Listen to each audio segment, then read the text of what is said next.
with this week's Fish Eye View, sponsored by Mercury, #1 on the water. Many anglers still feel that live bait is necessary to guarantee a good day on the water. There's no question it works, but with rising costs and changing legislation, it's time for a few alternatives. Hard baits are good choices for active fish. Most have built-in action, ideal for cast and retrieve beginners. Even so, by adding erratic motion, you'll turn a lot more fish. When things slow down, finesse techniques are called for. Instead of live bait, try soft plastics and man-made organic baits. These cover the full scope of everything available at the bait shop, and then some. A few have built-in action, but you still have to present them properly. Take leeches, for example.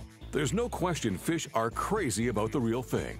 But have you ever noticed that when your bait fails to cooperate, fish simply ignore it? The same goes for imitations. Though they may look and smell authentic, you still have to impart a natural action that simulates a real leech. With minnows, it's a bit tougher. You have to read the mood of the fish. If they're active, you can get away with a fast retrieve and cover water in the process.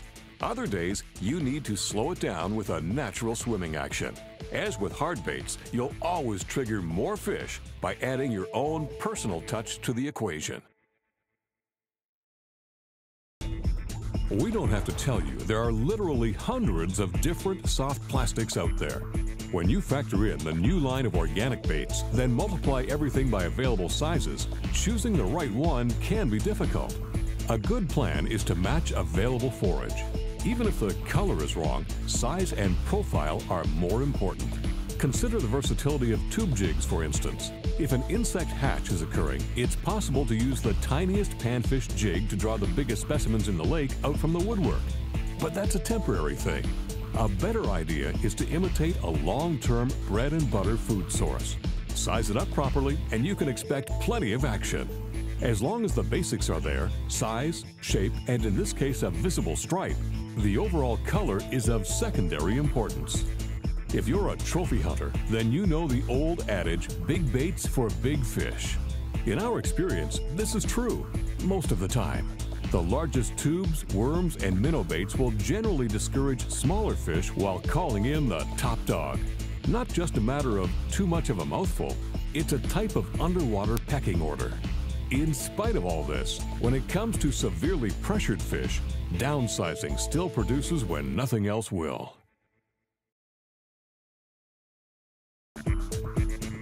One of the most important questions in any fishing situation is how deep to present bait.